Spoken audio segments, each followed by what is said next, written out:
teu carinho, molhando a nossa terra, abençoando o nosso país.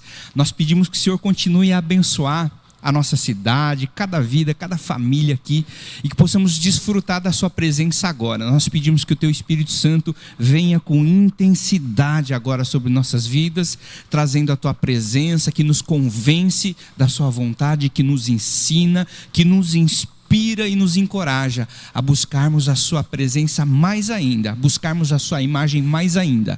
Nós oramos e agradecemos em nome de Jesus. Amém. Amém, gente? Então, hoje, nós estamos acompanhando, né, as pregações, e estou pregando no livro de Filipenses, né? Coincidentemente o Tiago usou Filipenses hoje também, mas é uma carta que o apóstolo Paulo está escrevendo para a igreja de Filipenses. É uma carta cheia de alegria, né?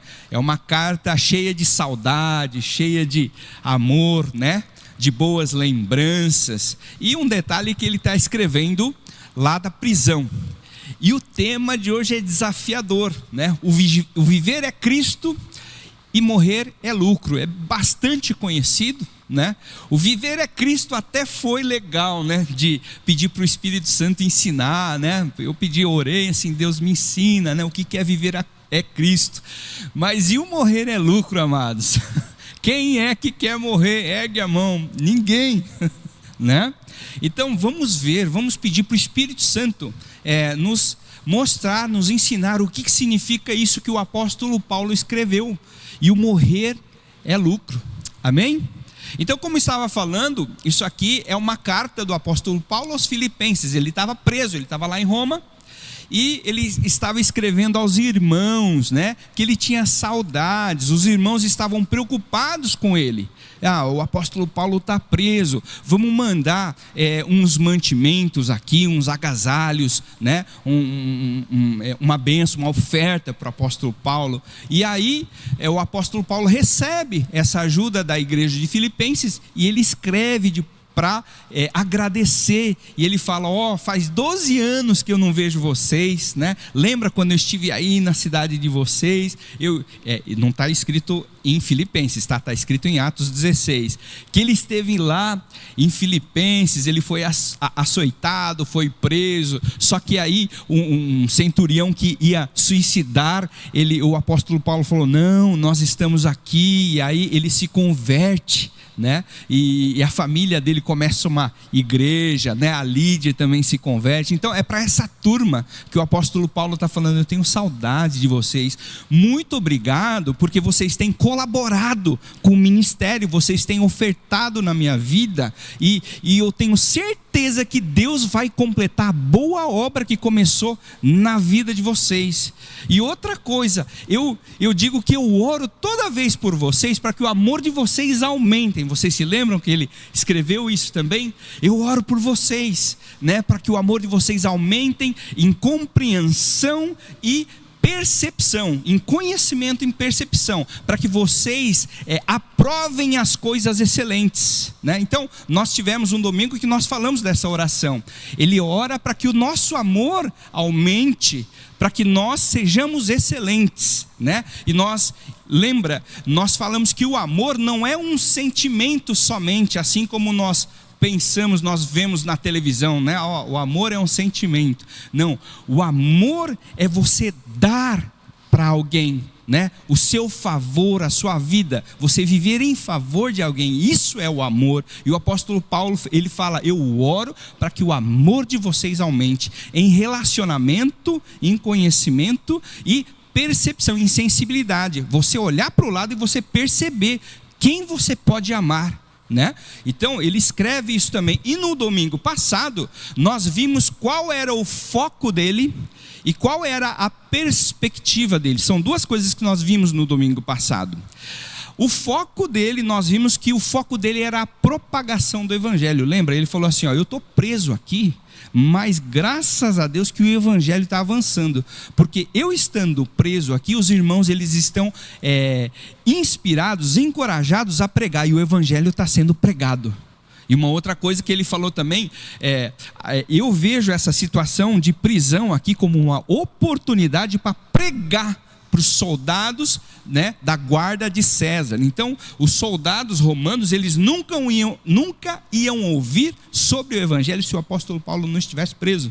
Então, a perspectiva dele era diferente. Ele estava preso, mas ele via como oportunidade. E nós aprendemos na nossa vida também, às vezes, coisas acontecem conosco que nós pensamos, puxa, tudo está sendo contra, está dando tudo errado. Hoje, essa semana para mim, amados, aconteceu cada coisa inesperada que atrapalhou a minha rota, e eu lembrei, puxa, eu preciso ver isso como uma oportunidade de revelar Jesus Cristo, assim como o apóstolo Paulo ele fazia quando ele estava preso, né? E hoje nós vamos ver esse viver é Cristo e morrer é lucro. Por que ele fala isso, né? Então vamos para a leitura desse texto.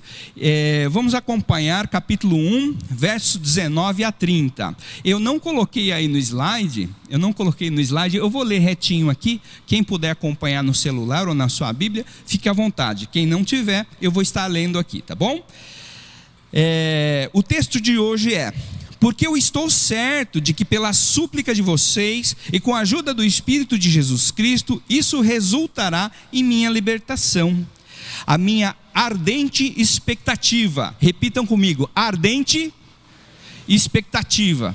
Esse é um ponto que nós vamos ver, a ardente expectativa. Até agora a gente viu qual que era o foco dele e qual que era a perspectiva dele. Hoje nós vamos saber qual que era a ardente expectativa dele, o que ele desejava muito, né? A minha ardente expectativa e esperança é que em nada serei envergonhado, mas com toda a ousadia, como sempre também agora, Cristo será engrandecido. Vamos falar junto? Cristo será engrandecido, e no meu corpo, quer pela vida, quer pela morte, porque para mim o viver é Cristo e morrer é lucro. Entretanto, se eu continuar vivendo, poderei ainda fazer algum trabalho frutífero. Assim não sei o que eu devo escolher. Estou cercado pelos dois lados. Tenho o desejo de partir e estar com Cristo, o que é incomparavelmente melhor. Mas por causa de vocês, é mais necessário que eu continue a viver. E convencido disso, estou certo de que ficarei e permanecerei com todos vocês, para que progridam e tenham alegria na fé. Desse modo vocês terão mais motivo para se gloriarem em Cristo Jesus por minha causa e pela minha esperança de novo no meio de vocês. Acima de tudo, vivam de modo digno do Evangelho de Cristo, para que eu indo até aí para vê-los ou estando ausente, eu ouça a respeito de vocês que estão firmes em um só Espírito. Vamos falar juntos. Em um só Espírito.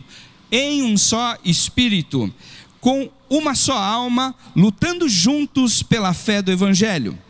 E que em nada se sentem intimidados pelos adversários. Pois o que é para eles a prova evidente de perdição, para vocês é um sinal de salvação, e isso da parte de Deus. Porque vocês receberam a graça de sofrer por Cristo, e não somente crer nele. Pois vocês têm o mesmo combate que viram em mim, e que agora estão ouvindo, que continuo a ter. Amém, amados? Então, esse é o final do primeiro capítulo, né? Nós vamos ver o que ele quer dizer com viver é Cristo e morrer é lucro. Amém? Então, primeiro nós vamos começar lá, né?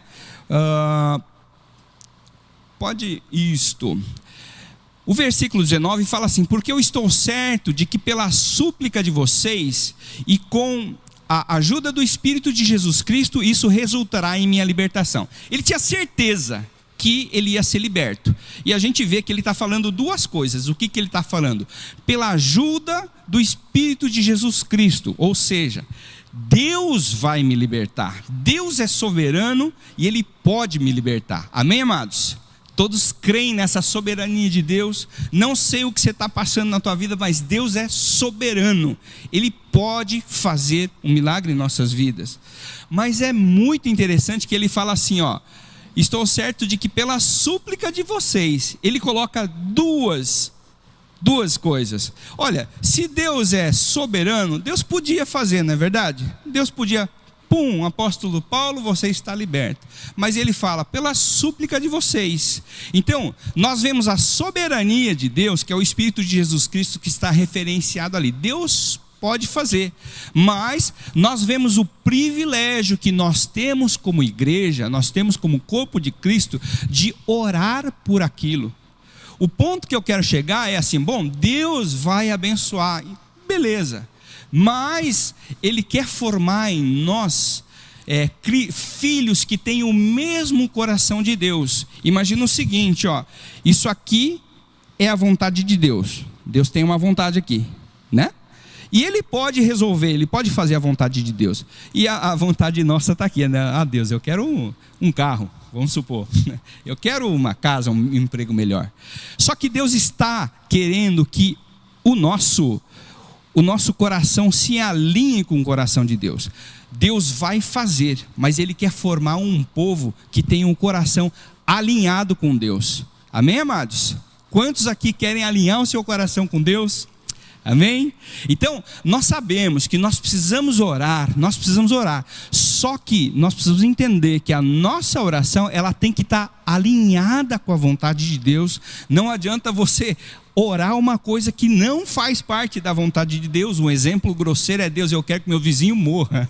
Não existe esse tipo de oração. Você tem que orar: eu quero que meu vizinho conheça Cristo, que ele seja abençoado. Amém, amados? Então, isso que o apóstolo Paulo, ele nos ensina, né, nesse primeiro ponto. E depois nós vamos ver a ardente expectativa. O que tinha de ardente expectativa no coração dele? Ele fala assim, ó, minha ardente expectativa. Vamos parar um pouquinho assim. Você consegue me falar qual é o seu maior sonho? Qual que é o seu maior sonho? Assim, ó, Deus, se hoje o Senhor me der isso, eu vou ser muito feliz. O que vocês podem me dizer aí? Assim, não precisa ser uma resposta de crente, não. Uma viagem, uma casa nova, uma casa própria, né? Ou o contrário. Ah, Deus, eu estou triste porque eu não tenho isso. Eu estou triste porque eu não fui bem na prova. Eu estou triste porque eu não consegui, né, alguma coisa. Então, qual que é o seu maior sonho? O maior sonho do apóstolo Paulo, a expectativa ardente no coração dele, é que Cristo seja engrandecido, né? E aqui nós começamos a entender o que é viver é Cristo e morrer é lucro. Ele fala assim, ó, em tudo, a minha maior expectativa, o que eu mais quero é que Cristo seja engrandecido.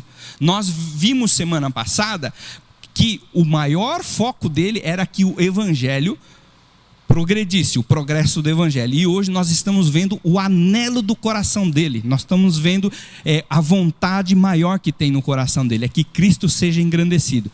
Agora, na prática, meus irmãos, o que é engrandecer a Cristo? Como que é engrandecer a Cristo? Vocês acham que Cristo está pequenininho e eu tenho que fazer Cristo grande? Como que é esse processo de engrandecer a Cristo?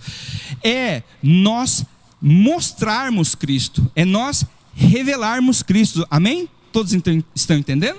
Engrandecer a Cristo é fazer Cristo conhecido. E para você fazer Cristo conhecido, nós precisamos de 3 passos, né? O Anderson mexe com vendas, né, Anderson? Mexe com vendas. E imagina lá que você tem um colaborador que não conhece as mercadorias que você tem para vender, né? Você fica com um colaborador desse, não tem condição. Ele não vai vender, porque ele não conhece o que ele precisa vender. Os irmãos entenderam onde é que nós precisamos chegar? Onde é que nós vamos chegar? Nós vamos engrandecer a Cristo. Isso deve ser a nossa maior expectativa. Mas para isso, para engrandecer a Cristo, nós temos que ter 3 passos: conhecer a Cristo, ser conhecido por Cristo, para fazer Cristo conhecido. São os 3 passos. Vamos falar juntos? Conhecer a Cristo, ser conhecido e fazê-lo conhecido. Esses são os 3 passos. Nós precisamos conhecer a Cristo não por informação, nós sabemos disso, é por relacionamento. E o segundo passo é ser conhecido por Cristo. Como que eu sei que eu sou conhecido por Cristo, amados?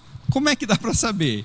A gente ganha um selinho, um carimbo na nossa identidade? Não, você é conhecido, tum. Jesus não faz isso. Como que a gente reconhece? A gente sabe, ó, não, Cristo me conhece. Você sabe como você sabe que Cristo te conhece? Vou falar para você. Se você está mais parecido com Ele do que ontem. Isso é um sinal de que você é conhecido por Deus. A base bíblica está isso em Romanos, capítulo 8, verso 29.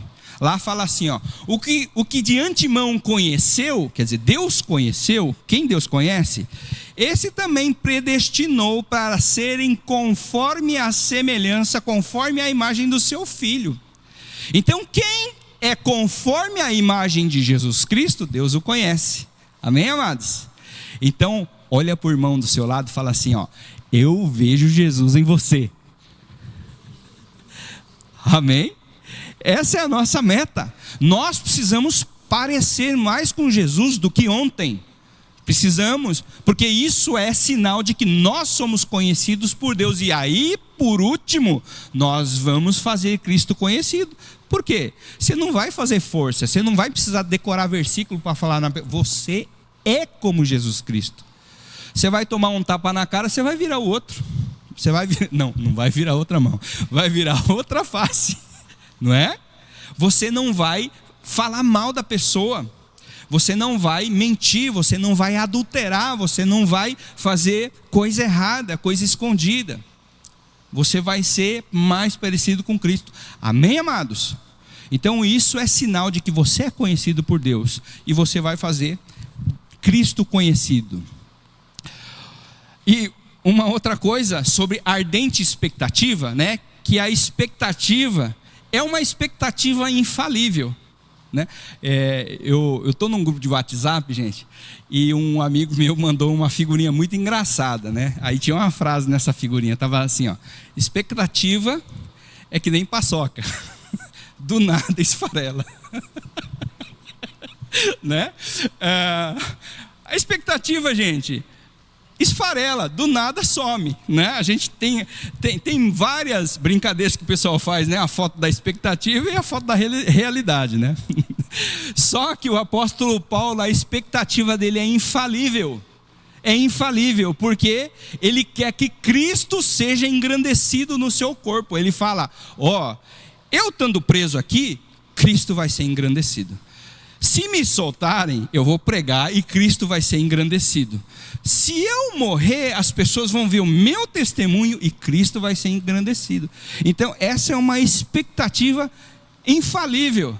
Expectativa não é paçoca no apóstolo Paulo, é infalível, amém, amados? E aí o incentivo, o encorajamento para nós hoje é que nós tenhamos uma expectativa infalível, que Cristo seja engrandecido na tua vida, na minha vida, não importa o que aconteça, faça sol, faça chuva, não é? Deu certo, não deu certo, Cristo vai ser engrandecido na minha vida. Aí ele vai esclarecendo para nós o que é viver é Cristo e o morrer é lucro. Ele vai engrandecendo isso para nós. Aliás, ele vai esclarecendo, perdão. Então, o viver é Cristo. Pode mais um, por favor. O viver é Cristo é assim: tudo que você fizer é Cristo que decide. Tudo que você faz na sua vida é o exemplo de Cristo, é o que Cristo ensinou, né? E tudo Jesus Cristo reina. Supremacia significa autoridade máxima, né? Jesus Cristo é a autoridade máxima na minha vida.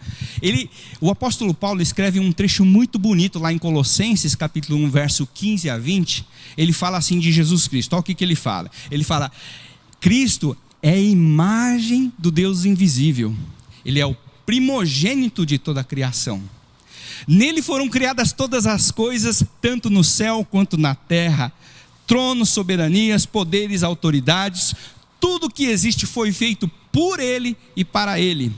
Ele é antes de todas as coisas e todas as coisas nele subsistem. Ele é o cabeça do corpo, que é a sua igreja. Ele é o cabeça do corpo, que é a sua igreja. Ele é o princípio e o primogênito dentre os mortos, para que em tudo tenha supremacia. Jesus morreu e ressuscitou para que ele tenha supremacia sobre todas as coisas. E foi do agrado de Deus que nele habitasse toda a plenitude e através dele reconciliasse consigo todas as coisas, tanto as que estão na terra quanto as que estão nos céus, através do seu sangue derramado na cruz. Então Cristo, ele tem a supremacia, e o apóstolo Paulo, ele escreve isso aí, lá em Colossenses capítulo 1, do 15 ao 20. É um poema, gente. Isso é um conhecimento de Cristo e é uma rendição à supremacia de Cristo. Então, viver é Cristo. Tudo que nós fazemos, nós colocamos aos pés de Cristo, porque tudo foi feito por Ele, foi feito através dele, ele sustenta todas as coisas, ele morreu e ressuscitou para que ele tenha supremacia em todas as coisas. Amém? Então, isso é o viver em Cristo, é Cristo. E isso, qual é a palavra que define o nosso viver? Então nós vimos aqui que a palavra que define a vida do apóstolo Paulo é Cristo, né? O apóstolo Paulo, ele fala assim, Cristo me define. Qual é a palavra que define a sua vida? O que seria?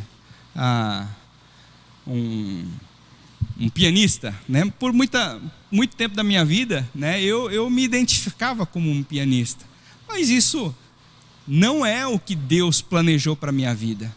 Deus me vê como um filho.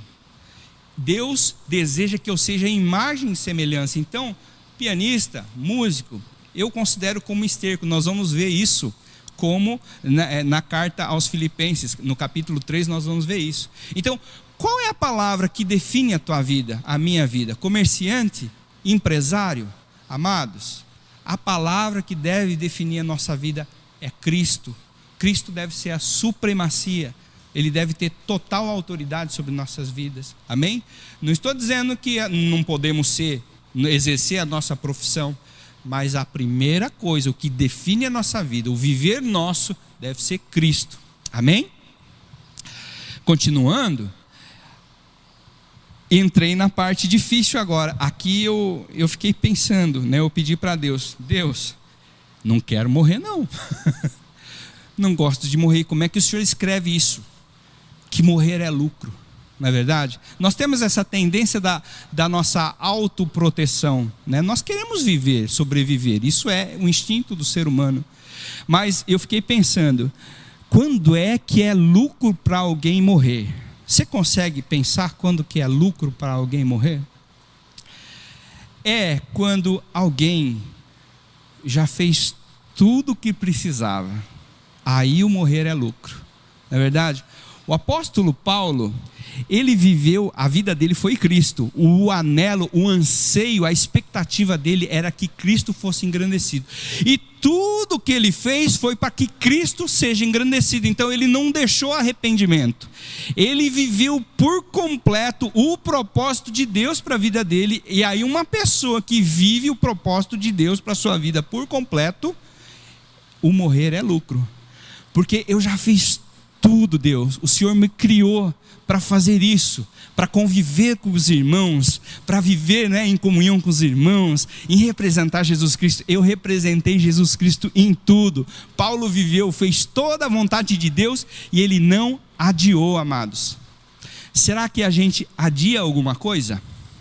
Será que a gente está deixando alguma coisa de lado que você sabe que Deus quer que você faça? Não sei, de repente seja um telefonema, conversar direitinho com seu filho, com a tua filha, com a sua esposa, com o seu marido, né?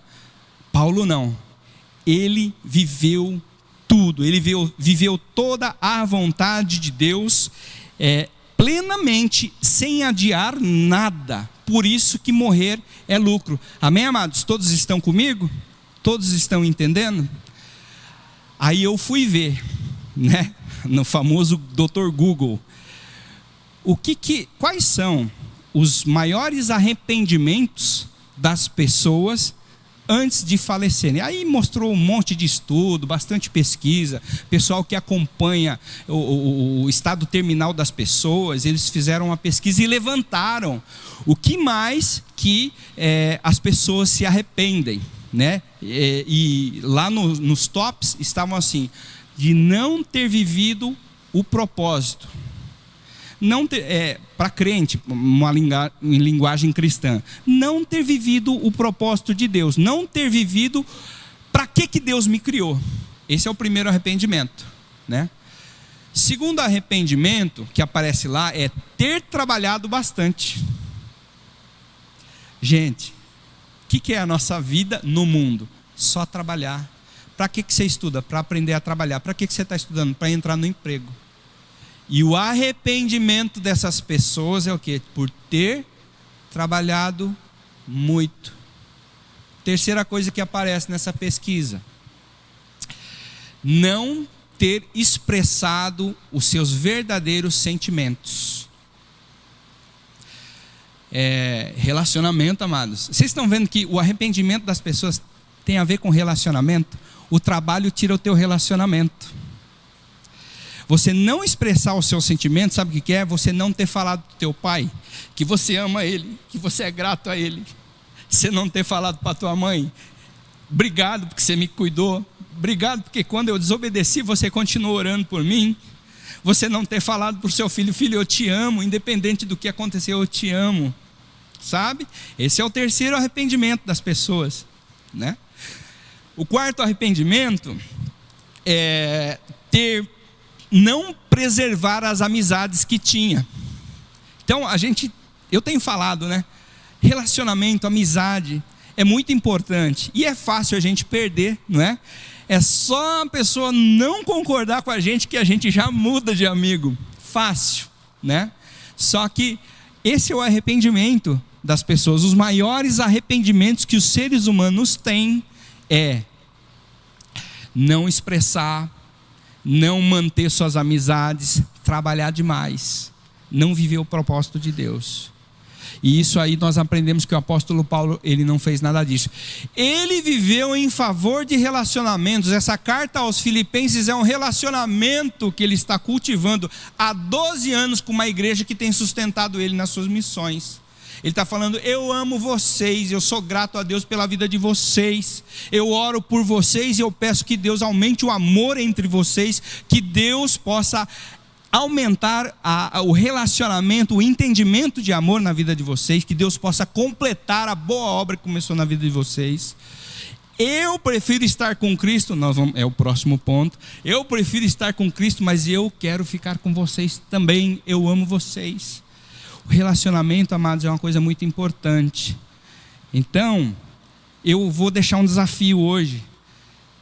Pode ser um abraço, pode ser um telefonema, pode ser um WhatsApp, mas se deve, dá um abraço no teu pai, na tua mãe, se você puder, tá? Que dá tempo ainda, né? De você dar um abraço e agradecer, né? Falar que você ama, que você é grato.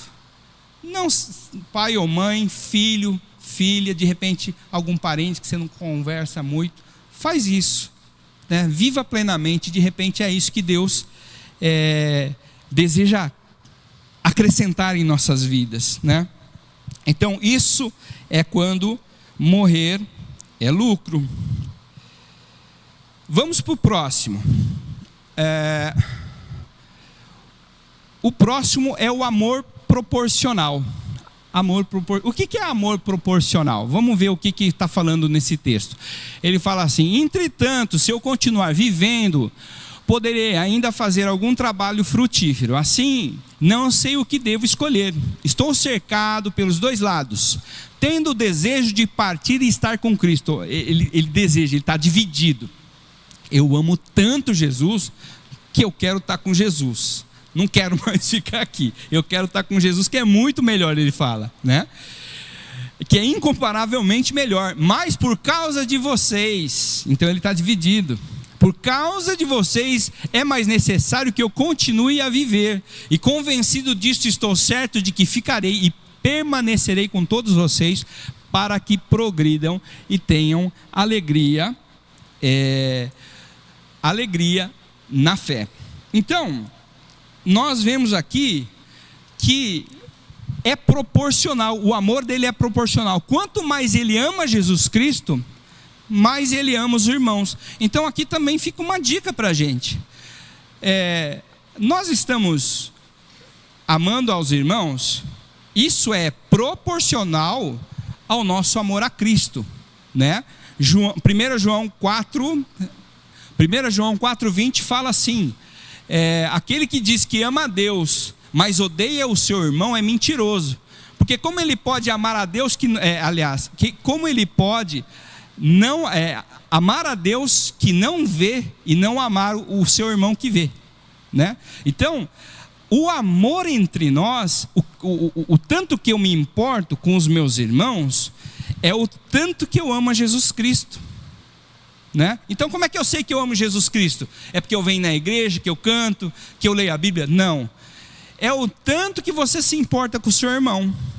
Não sei se os irmãos lembram também, lá em Lucas 22:32, Jesus falando para Pedro, eu já comentei isso. Jesus ele fala para Pedro assim, Pedro que já tinha a revelação de quem era o Jesus Cristo. Jesus era o Filho de Deus. Quem falou isso? Pedro. Aí Jesus chega para Pedro e fala assim, Pedro, quando você se converter, olha só o que Jesus fala para o apóstolo Pedro, que andava com Jesus Cristo, né, que viu a transfiguração de Jesus Cristo, que acompanhou Jesus Cristo em milagres, que presenciou milagres. Ele chega e fala assim, Pedro, tu não é convertido ainda não, você não converteu.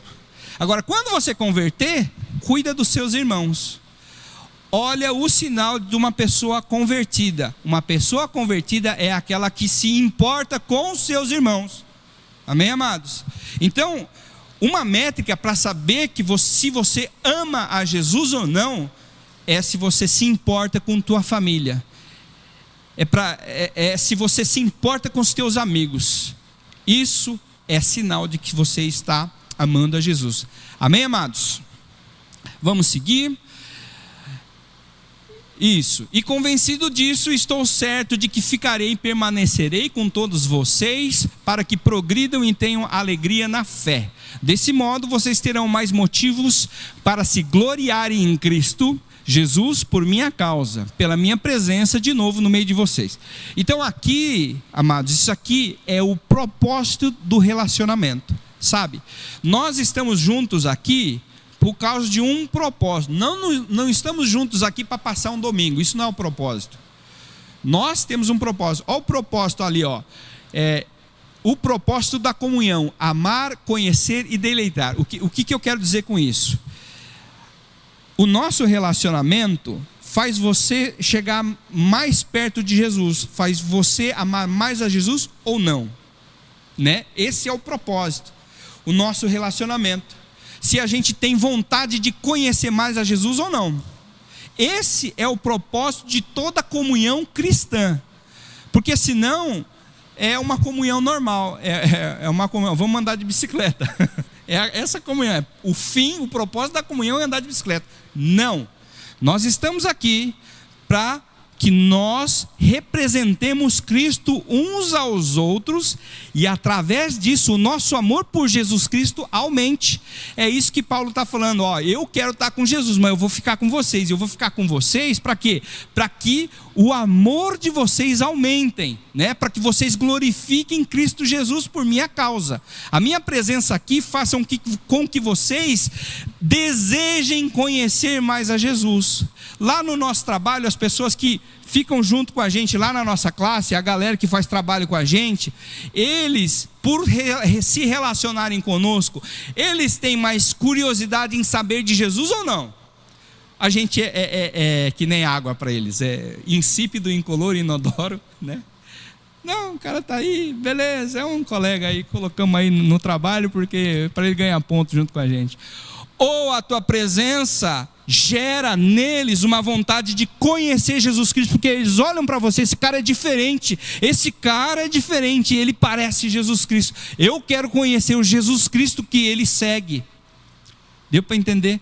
Esse é o propósito da comunhão. Se a gente está junto aqui, e se nós estamos ouvindo a palavra, falando da palavra junto aqui, e se isso não gerar em nós uma vontade de conhecer mais a Jesus Cristo, vamos parar com tudo, porque nós estamos errando o propósito da comunhão. Amém, amados? Por isso, vamos sair daqui amando mais a Jesus. Amém, queridos? Amém? Vamos continuar. E para finalizar, gente, nós estamos finalizando a aplicação do Evangelho. A aplicação, como é que nós vamos aplicar tudo isso que nós conversamos até agora? Nós falamos sobre viver é Cristo, nós falamos sobre morrer é lucro. Como que eu aplico isso? Vamos ver o que ele fala lá na palavra. Ele fala o seguinte: acima de tudo, vivam de modo digno do Evangelho de Cristo, para que eu indo até aí para vê-los ou estando ausente, eu ouça a respeito de vocês que estão firmes em um só espírito, como uma só alma, lutando juntos pela fé do Evangelho, e que em nada se sentem intimidados pelos adversários, pois o que para eles é prova evidente de perdição, para vocês é sinal de salvação, e isso da parte de Deus. Próximo.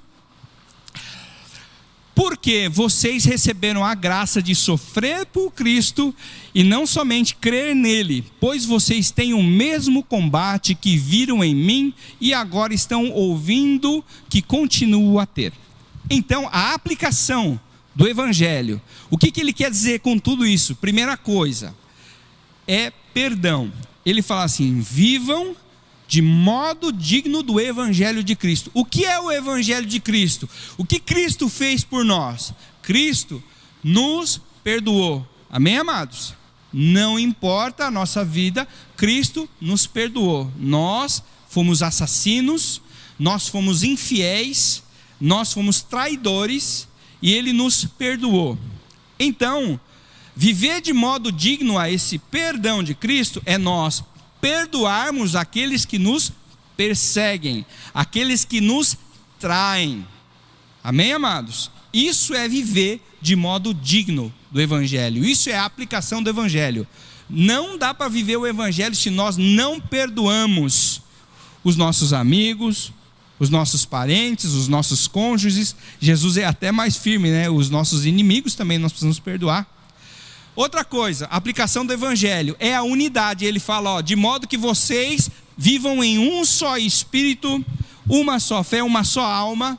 Então, unidade também é uma aplicação do Evangelho. Nós temos unidade, não é verdade? O fulano gosta de colocar o feijão embaixo do arroz. Eu já acho que tem que ser o feijão em cima. Então fica para lá. Você gosta de feijão embaixo, eu gosto do feijão em cima. E o ser humano vai fazendo isso, né? Você é de esquerda, eu sou de direita, e acontece tudo isso aí. Eu sou pró-Palestina, eu sou contra a Palestina, né? Graças a Deus, né, que vai ter um cessar-fogo aí, glória a Deus. Mas o ser humano tem a tendência de não viver em unidade, mas o incentivo do Evangelho, a prática, a aplicação do Evangelho é que nós vivamos em unidade. Amém, amados? Então nós devemos lutar com todas as nossas forças para preservar a nossa unidade. Se o irmãozinho vem falar, Michel é perigoso, cara, o Michel, você corta, você é um com a pessoa, entendeu? Não deixa maledicência, uma pessoa falar da outra sem ela estar presente. Amados, não deixa. A nossa função é preservar pela unidade, e é fácil ter gente querendo quebrar essa unidade, vem falar coisas para você, né? Evita todo esse tipo de atitude, amém? E a terceira coisa é maturidade. O que é maturidade? É esse versículo 29, vocês receberam a graça de sofrer por Cristo. Fala comigo assim, graça de sofrer. Agora fala a verdade para mim, quem vê graça em sofrer? Não tem graça sofrer. A gente não quer sofrer, a gente cresce, a gente nasce chorando para não precisar sofrer, né? Não gosta de sofrer. Mas sofrer tem um vínculo direto com maturidade. Tem um vínculo direto com maturidade. É ou não é? Quem é que aguenta mais sofrer? O bebê tão lindo, né? Tão bonitinho, ou uma pessoa adulta? Pessoa madura, ela consegue sofrer, ela tem, sabe? Ela tem peito para sofrer, para encarar as coisas, não uma criança. Então Jesus está falando assim, Paulo está falando assim, ó, vocês receberam a graça de sofrer, quer dizer, vocês são maduros o suficiente para sofrer, né? Vocês não querem só ser abençoados, vocês não querem só ser salvos, vocês têm a maturidade de aguentar todo tipo de sofrimento por causa do Evangelho, todo tipo de afronta por causa do Evangelho, todo tipo de prejuízo por causa do Evangelho, porque vocês são maduros, vocês não são crianças, vocês não querem só, ai Deus me abençoe, Deus me protege, ai, não, representem Jesus Cristo e tenham a graça de sofrer pelo Evangelho, é isso que o apóstolo Paulo está falando. Fizeram uma pesquisa, eu e as minhas pesquisas, né? Eu gosto de pesquisa, lá na Califórnia, Stanford, né? E uma pesquisa com crianças de 4 a 6 anos, e eles fizeram um teste com marshmallow. Eles colocaram uma criança numa salinha e colocaram um marshmallow ali em cima de uma mesa e falaram assim para a criança, ó, se você ficar 15 minutos sem comer isso aqui, você vai ganhar outro. Então imagina só, né? Aí você coloca, aí passa aquele tempo, aquele tédio, diz que as crianças retorciam assim, né? Para não comer o marshmallow. Mas o resultado disso é que existe essa relação das crianças que são mais maduras, um pouquinho mais velhas, elas conseguem sofrer, né? Abster-se da sua vontade para um prêmio maior. Ela tem essa paciência, ela não é imediatista, né? Então, e depois eles acompanharam essas crianças, né? As crianças que conseguiram esperar mais, elas foram melhores sucedidas em sua vida profissional. Lógico, ela tem domínio próprio, ela consegue esperar, ela sabe ouvir um não, né? E isso daí fez com que elas fossem bem mais melhores sucedidas profissionalmente, não se envolverem com drogas, não terem suas vidas destruídas, porque elas têm mais domínio próprio, elas têm mais maturidade. Então o apóstolo Paulo fala assim, ó, vocês têm a maturidade de sofrer pelo Evangelho. Amém, gente? Então isso é a aplicação do Evangelho. E com isso eu gostaria de terminar, né? Só para nós lembrarmos do que nós aprendemos na carta aos Filipenses hoje. O apóstolo Paulo, ele fala que o viver é Cristo. O que é viver é Cristo? O nosso coração estar alinhado com o coração de Deus. Todo mundo lembra? Deus, ele pode fazer sozinho, mas ele quer que nós alinhemos o nosso coração com ele para que nós oremos a vontade de Deus. Segunda coisa, ardente expectativa. Qual que é a ardente expectativa que deve estar no nosso coração? Paçoca? Não. A ardente expectativa do nosso coração é que Cristo seja engrandecido no nosso corpo. Para que Cristo seja engrandecido, nós precisamos conhecê-lo, sermos conhecidos por ele e aí fazer Cristo conhecido, Cristo engrandecido.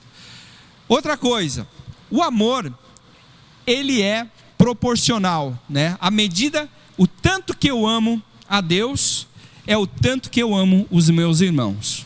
Amém? E por último, nós vimos a aplicação do Evangelho. Viver de modo digno do Evangelho. Perdoar, viver em unidade. E por último, ter maturidade, ter a graça de sofrer.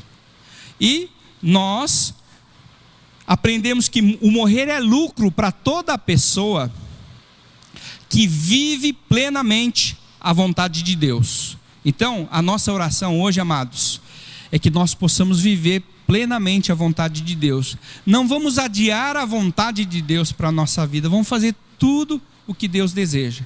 Vocês lembram dos arrependimentos que os humanos têm, né, antes da sua morte? De ter trabalhado muito, de não ter expressado seus sentimentos, de não ter, né, amado as pessoas, de ter desfeito de amizades, algoritmo, o algoritmo do YouTube, ele sabe que eu assisto às vezes algumas reportagens em japonês, e ele manda algumas notícias do Japão, e numa dessas aí eles mandaram um teste que eles fizeram entre os japoneses, de que se eles eram capazes de ligar para a mãe e falar para a mãe que ama. O Japão, gente, é uma cultura que não faz isso, que não fala. O pai não fala para o filho que ama e nem o filho fala para o pai que ama. É uma cultura estranha nesse sentido. E era engraçado que as meninas ligavam assim: mãe, obrigado por tudo, eu te amo, e com vergonha, sabe? E a mãe fala: menina, você está levando um trote? É pegadinha, é alguma coisa? Você entendeu? De tão estranho que é expressar os sentimentos, expressar o amor. E que isso não aconteça na nossa vida, né? Que nós possamos expressar o nosso amor enquanto nós temos tempo. Um outro pequeno texto, não é verdade, não é verídico, mas traz um ensinamento aí.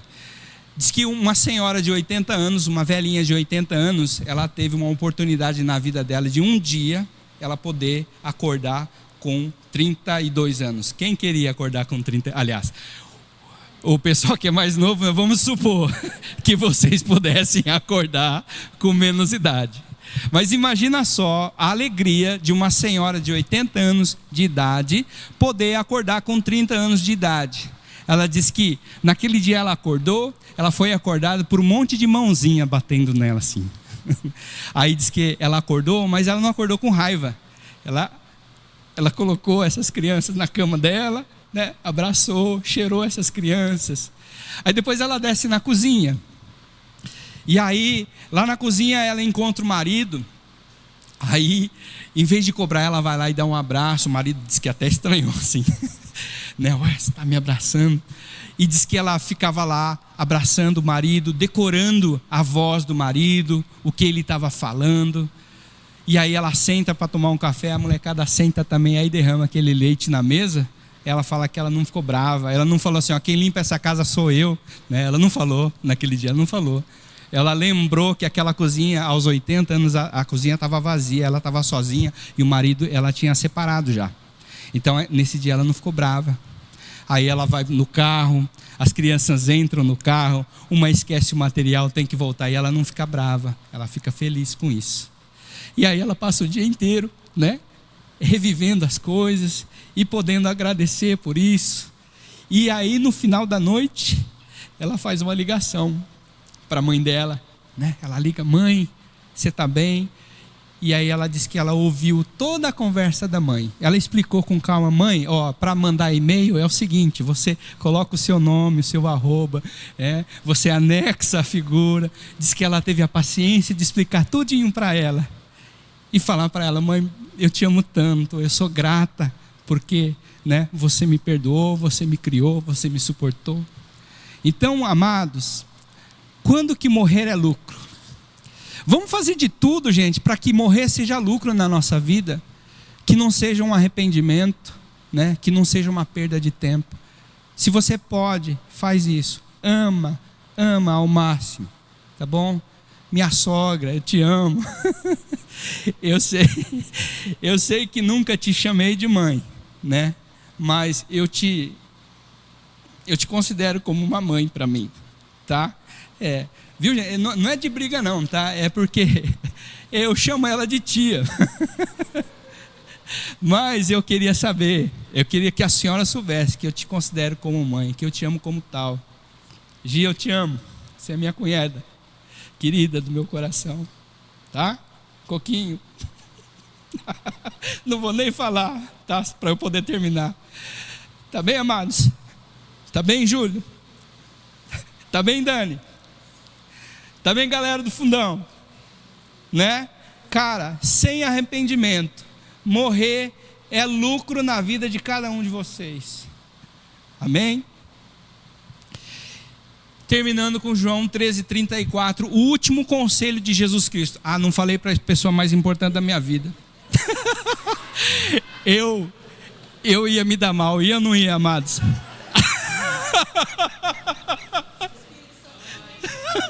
Graças ao Espírito Santo de Deus.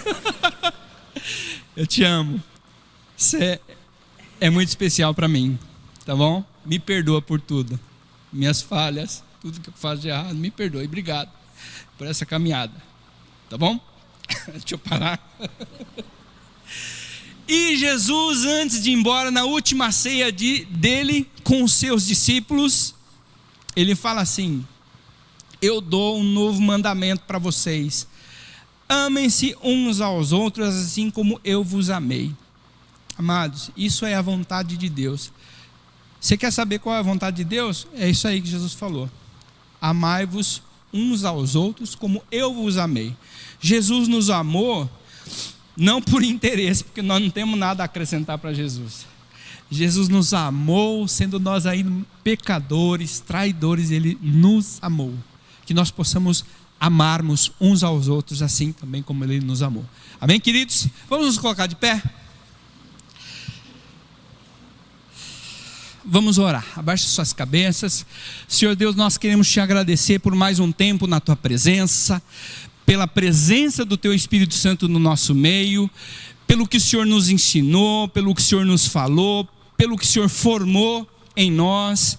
Eu peço que o Senhor nos ajude a viver uma vida que reflete ao Senhor, que glorifica ao Senhor em todas as coisas, que o viver seja Cristo e o nosso morrer seja lucro, que possamos amar as pessoas com o nosso melhor, com tudo que nós temos, que não possamos adiar nenhum eu te amo, nenhum favor, nenhum perdão, que nada possa ser retido, que possamos viver tudo plenamente e assim glorificar o seu nome.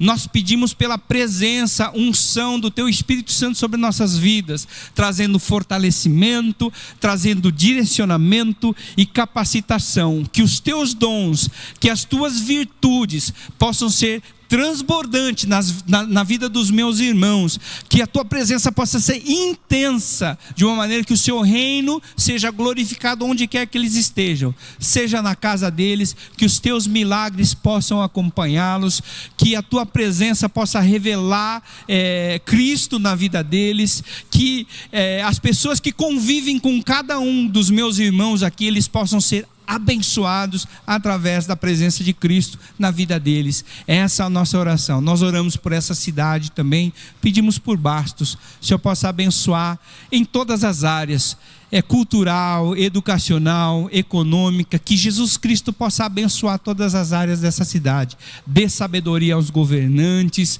Pedimos pelo Brasil, o Senhor possa abençoar a nossa nação querida, que o Senhor possa sarar tudo aquilo que está ferido, que o Senhor possa curar, libertar tudo aquilo que está preso, retido, em nome de Jesus, que a tua libertação possa alcançar todos os brasileiros.